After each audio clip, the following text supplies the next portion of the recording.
Sebab apa kita kena buat terus kerja-kerja fitting macam ni sebelum pasang plaster ceiling ni. Okey, biasanya sebelum pasang plaster ceiling ni tuan-tuan, cara kerja modeling ring kita akan buat terus kerja-kerja fitting macam ni lah. Maknanya siap point yang turun ni, yang pergi ke lampu, ke kipas ke kan, jadi kita akan fitting siap-siap. Okey, yang ni tuan boleh pakai connector. Kalau kat kedai tu dia saiz dia 20mm. Jadi dia ngam-ngam masuk kabel 1.5mm ni. Jadi untuk looping cantik lah, dia masuk ngam-ngam. Okay, lepas tu kita akan pakai fleksibel ni. Sebabnya tuan-tuan, bila plaster ceiling ni naik kan, kabel ni akan duduk atas tu kan.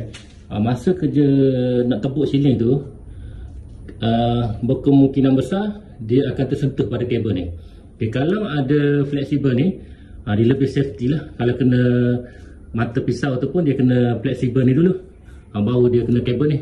Jadi sebab itulah kita buat tu kerja-kerja fitting.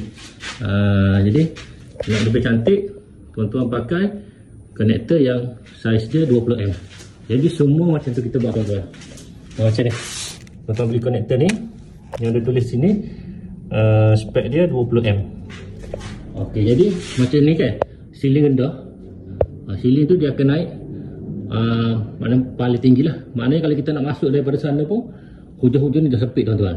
Jadi cara paling mudah, kita terus buat kerja-kerja fitting macam ni. Sambil-sambil tu kita check lah. Yang ni hujung kabel, hujung point dia akan ada 3 lah kabel live neutral earth. Macam point tengah-tengah ni dia mesti ada 2 neutral, 2 earth dan 1 live. Kalau dia looping contoh yang ni 1 switch, control 2 lampu.